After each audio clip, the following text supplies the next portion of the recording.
History Secrets.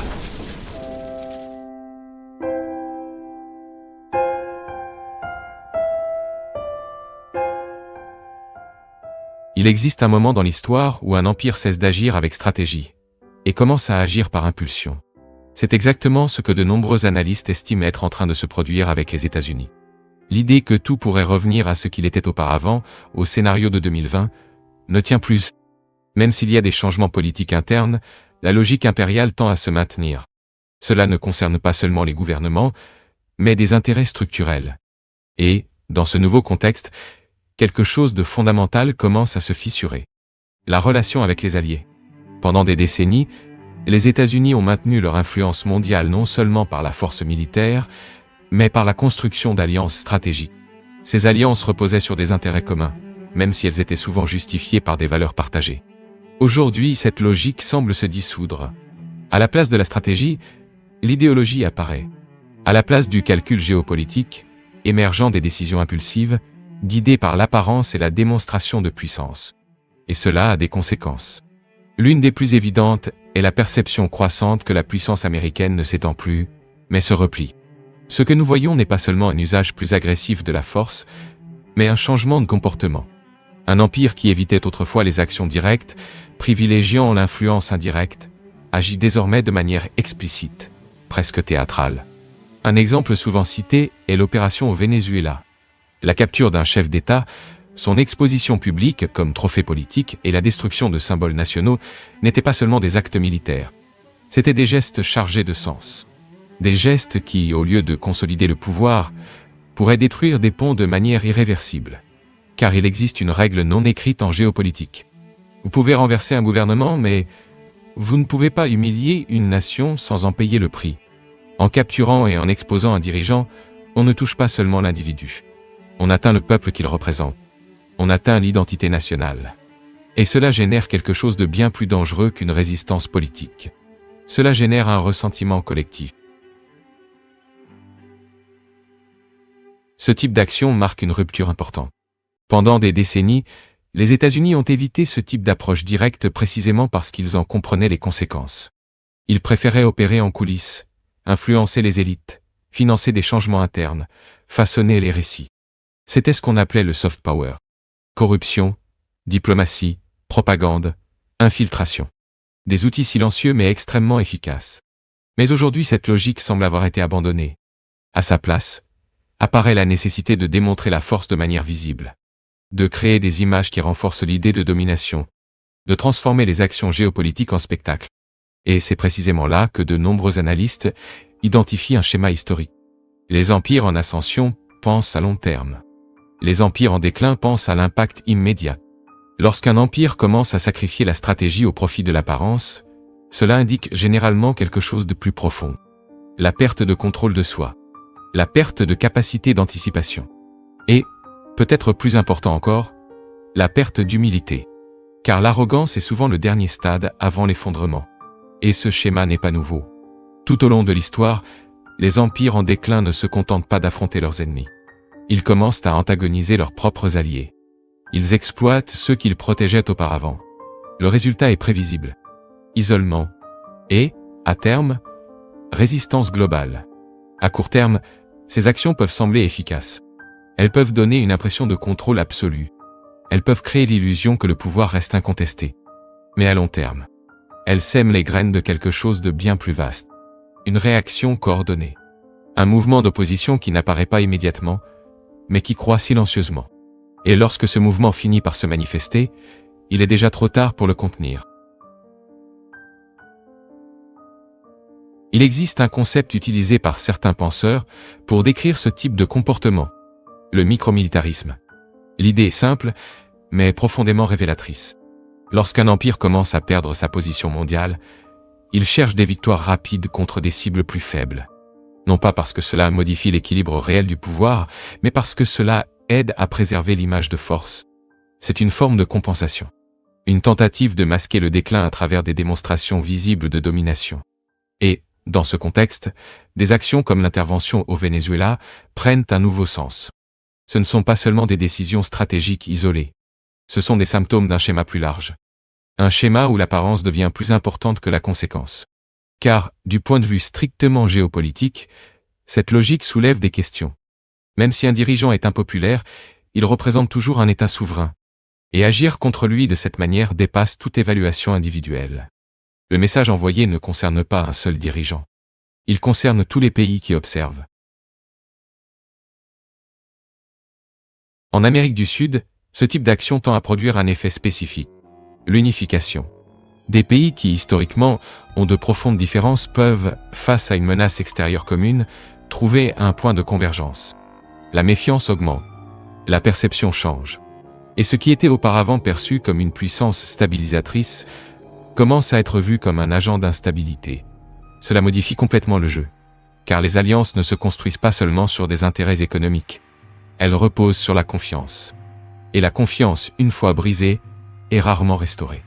Dans le même temps, ce changement ne se limite pas à l'Amérique du Sud. Il résonne à l'échelle mondiale. Afrique, Europe, Asie. Chaque région observe, interprète et ajuste sa propre stratégie. Et peu à peu, un nouveau récit se forme. Celui selon lequel les États-Unis n'opèrent plus comme un leader mondial, mais comme un acteur imprévisible. Et l'imprévisibilité, sur la scène internationale, est un facteur de risque. Car elle oblige tous les autres acteurs à se préparer au pire. Cela accélère un processus déjà en cours.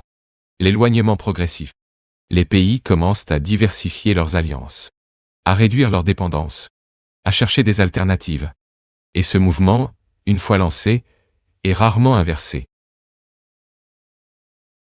Il existe aussi un élément psychologique important dans ce processus. La manière dont les décisions sont prises. Selon l'analyse présentée, il existe une différence significative entre comprendre la réalité et tenter de la modeler à travers la perception. Dans certains cas, la direction agit comme s'il suffisait de créer un récit convaincant pour qu'il devienne réel. Comme si la répétition et l'exposition suffisaient à transformer une idée en réalité concrète. Cette logique peut fonctionner dans des environnements contrôlés, à la télévision, dans la politique intérieure. Mais sur la scène internationale, elle rencontre des limites. Parce qu'il existe des facteurs qui ne peuvent pas être ignorés. La géographie, les ressources, la capacité militaire, les intérêts nationaux, et surtout, la réaction des autres acteurs. Ignorer ces variables ne les fait pas disparaître. Cela ne fait qu'augmenter le risque d'erreur. Et lorsque ces erreurs se produisent à l'échelle mondiale, leurs conséquences ne sont pas isolées. Elles s'accumulent, s'amplifient, et finissent par devenir impossibles à contrôler. C'est à ce moment qu'émerge une question centrale. Dans quelle mesure ces décisions font-elles partie d'une stratégie plus large? Ou sont-elles le résultat d'une vision déformée de la réalité? La réponse n'est pas simple. Mais les signes commencent à devenir plus évidents. L'idée que retirer un dirigeant suffit à transformer complètement un pays. Comme si la structure d'une nation était concentrée en une seule personne. Comme si, en supprimant cet élément, tout le système s'effondrait automatiquement. Mais la réalité est généralement plus complexe. Les États ne sont pas seulement des dirigeants. Ce sont des institutions, une culture, une identité collective, des structures de pouvoir qui vont bien au-delà d'un individu. Et lorsque cette complexité est ignorée, le résultat suit rarement le plan initial. Dans le cas analysé, cette logique semble avoir été poussée à l'extrême. La capture d'un chef d'État n'a pas été accompagnée d'une transition structurée. Il n'y a pas eu de remplacement clair. Il n'y a pas eu de plan cohérent de réorganisation. L'attente implicite était que tout s'effondre simplement. Mais cela soulève une question inévitable. Que se passe-t-il lorsque le système ne s'effondre pas? La réponse est souvent une instabilité prolongée. Parce que retirer le sommet sans réorganiser la base crée un vide. Et les vides en politique internationale restent rarement vides longtemps. Ils sont remplis par des luttes internes, par des forces extérieures, par des conflits qui s'intensifient précisément à cause de l'absence de contrôle central. Et cela transforme une action ponctuelle en un problème continu. Dans le même temps, un autre élément est discuté. La manière dont le pouvoir se perçoit lui-même. Il existe une vision selon laquelle démontrer la force de manière visible suffit à garantir l'obéissance. Comme si l'impact psychologique pouvait remplacer la nécessité d'une structure. Cette logique dépend toutefois d'une condition spécifique, que les autres acteurs acceptent cette démonstration comme légitime. Mais lorsque ce n'est pas le cas, l'effet peut être exactement l'inverse. Au lieu de la soumission, la résistance apparaît. Au lieu de l'alignement, l'opposition émerge. Et cela redéfinit complètement le scénario. Il existe aussi une analogie intéressante qui aide à comprendre ce comportement. La comparaison avec l'univers du divertissement. L'idée que les actions politiques peuvent être conduites comme des événements à forte visibilité, où l'impact immédiat compte davantage que la cohérence à long terme.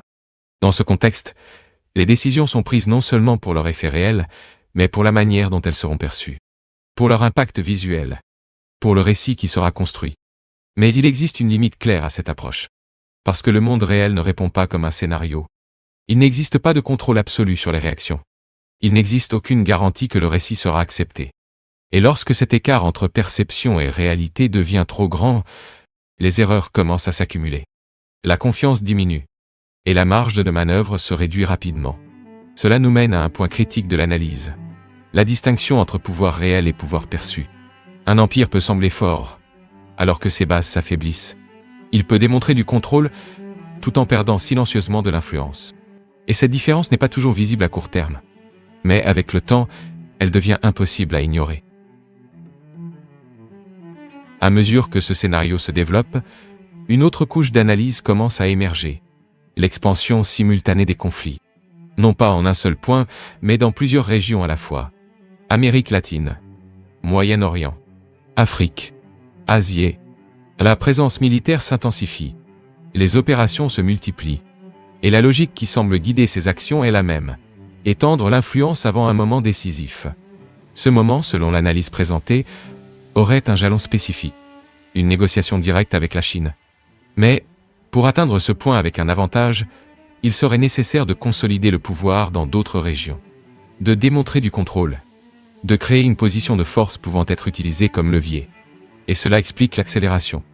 Parce qu'il ne s'agit pas seulement d'agir, mais d'agir vite.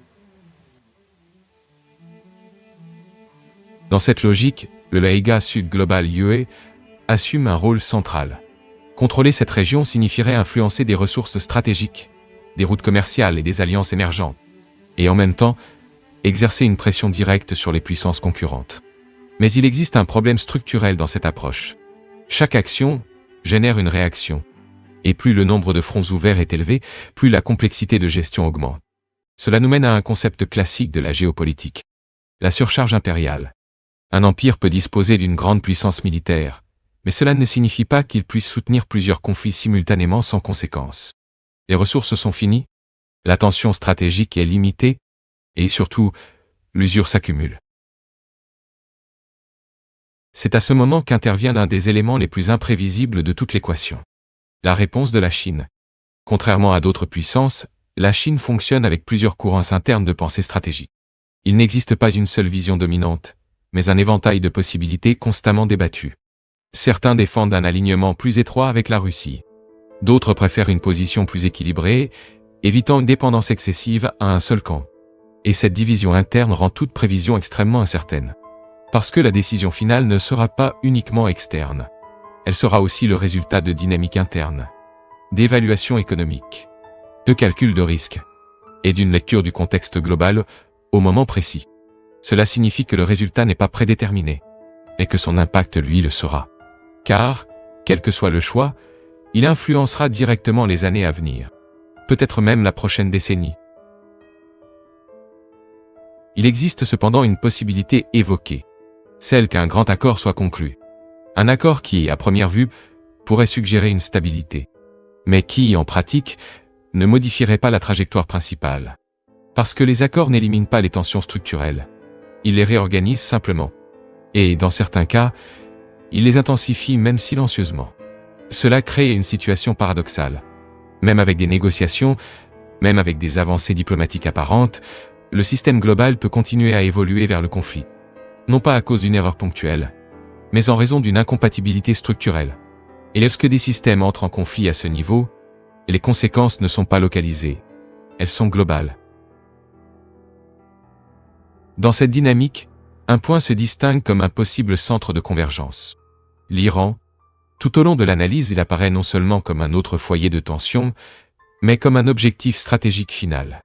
Un point où plusieurs lignes de conflit peuvent se croiser. Et cela change complètement le niveau de risque. Parce que, contrairement à d'autres scénarios, une escalade en Iran ne serait pas isolée. Elle impliquerait directement d'autres puissances. La Russie, possiblement la Chine, et divers acteurs régionaux aux intérêts profondément enracinés. Il existe une différence fondamentale entre des opérations ponctuelles et des invasions à grande échelle. Les frappes aériennes peuvent avoir un impact. Elles peuvent affaiblir des structures. Mais elles parviennent rarement à transformer complètement un régime. Une invasion terrestre, en revanche, exige bien davantage. Des ressources massives, une logistique prolongée, et la volonté de soutenir un conflit sur une durée indéterminée. Dans le cas de l'Iran, cette complexité est encore plus grande. Le pays possède une population importante, une géographie difficile, et une capacité militaire qui ne peut être ignorée. Cela rend toute tentative d'intervention directe extrêmement risquée. Mais, malgré cela, cette possibilité est envisagée. Non pas nécessairement selon une logique stratégique traditionnelle, mais à travers une combinaison de facteurs. Pression externe, intérêt politique, et, surtout, la recherche de gains immédiats. Il existe également une composante moins visible, mais tout aussi importante. Le processus de préparation indirecte.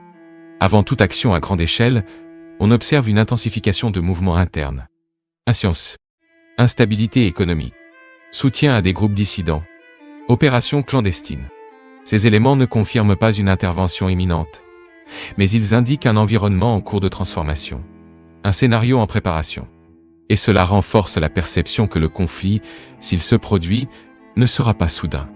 Il sera le résultat d'une construction progressive. Dans le même temps, une question critique émerge. Le moment de la décision. Si une action de cette ampleur doit être menée, quand se produira-t-elle? Selon l'analyse, 2026 pourrait représenter une phase d'accélération. Une période où les tensions augmentent, les mouvements s'intensifient et les positions se définissent. Mais le point culminant pourrait venir après.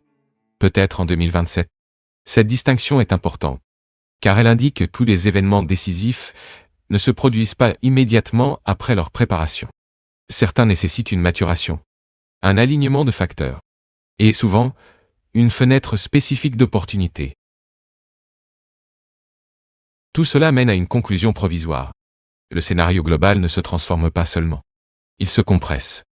Des événements qui, auparavant, auraient pris des années à se développer semblent désormais se produire sur des cycles beaucoup plus courts. Les décisions s'accumulent, les conséquences se superposent, et la marge d'erreur diminue drastiquement. Dans ce type d'environnement, de petites décisions peuvent produire des effets disproportionnés, et les grandes décisions peuvent redéfinir complètement l'équilibre mondial. À mesure que ces tensions s'accumulent, un autre aspect commence à gagner en importance. La manière dont le pouvoir est exercé, non seulement dans les actions concrètes, mais dans la logique qui les sous-tend. Selon certaines analyses, les décisions stratégiques seraient guidées moins par une analyse structurée, et davantage par la perception immédiate, par l'image, par l'impact, comme si l'objectif principal était de démontrer la puissance, indépendamment des conséquences à long terme. Et cela crée un décalage dangereux, parce que l'exercice du pouvoir exige de la cohérence, exige un minimum de prévisibilité, exige une compréhension des limites.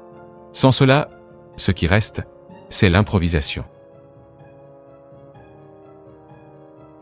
L'un des points les plus critiques de cette analyse réside dans l'idée de surcharge. Ouvrir plusieurs fronts d'action simultanément peut sembler, au départ, une démonstration de domination. Mais, en pratique, cela tend à produire l'effet inverse. Dispersion des ressources, difficulté de coordination, augmentation du risque d'erreur, et surtout, usure continue. Dans l'histoire, ce schéma se répète. Les empires qui s'étendent au-delà de leur capacité de soutien finissent par entrer dans un cycle d'affaiblissement progressif. Non pas par manque de puissance initiale, mais par incapacité à gérer cette puissance efficacement. Il existe également un facteur diplomatique qui ne peut être ignoré. La confiance. Les relations internationales reposent en grande partie sur la cohérence. Lorsqu'un pays oscille constamment entre rapprochement et confrontation, entre coopération et menace, il devient difficile à interpréter. Et, avec le temps, il cesse d'être pris au sérieux. Les partenaires hésitent, les adversaires s'adaptent, et l'espace pour de véritables négociations se réduit. Cela ne signifie pas que l'influence disparaît immédiatement, mais elle devient instable. Et une influence instable est, par définition, fragile. Dans ce contexte, une comparaison intéressante émerge. L'idée que la direction fonctionne comme une structure orientée par des intérêts propres, plus proche d'une logique transactionnelle qu'institutionnelle. Les décisions sont évaluées non seulement selon leur impact collectif, mais aussi selon leurs bénéfices individuels, selon l'avantage immédiat, selon leur capacité à générer des gains spécifiques, même temporaires. Cette approche peut produire des résultats rapides, mais elle construit rarement de la stabilité. Parce que la stabilité exige un engagement à long terme, exige un alignement entre le discours et l'action, exige une confiance mutuelle. Et ces éléments ne peuvent pas être remplacés par des démonstrations ponctuelles de force.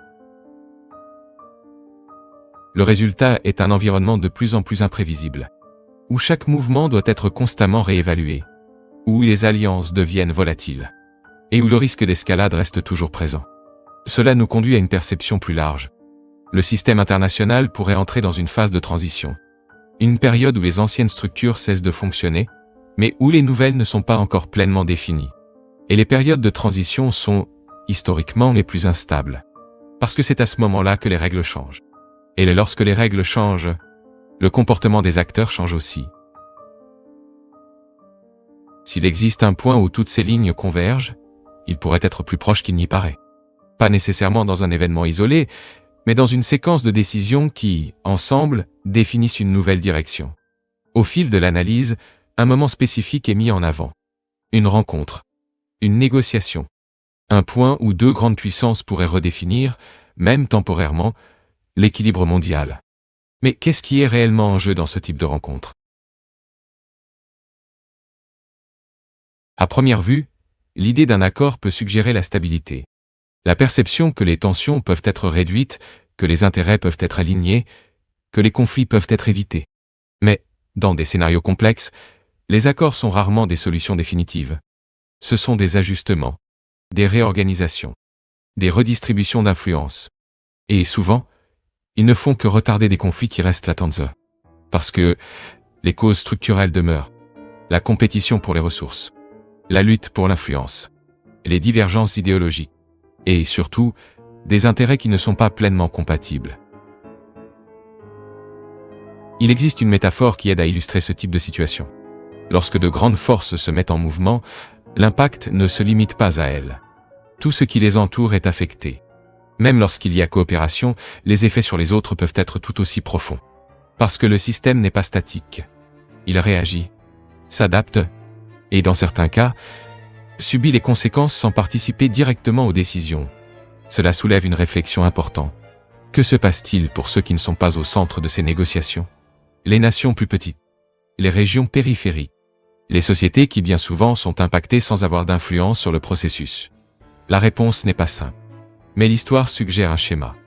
Dans les moments de reconfiguration globale, les effets tendent à se propager de manière inégale. Certains se renforcent, d'autres deviennent plus vulnérables. Et beaucoup doivent simplement s'adapter rapidement pour survivre. En revenant au scénario plus large, une conclusion commence à se dessiner. Le monde ne se dirige pas seulement vers un conflit potentiel.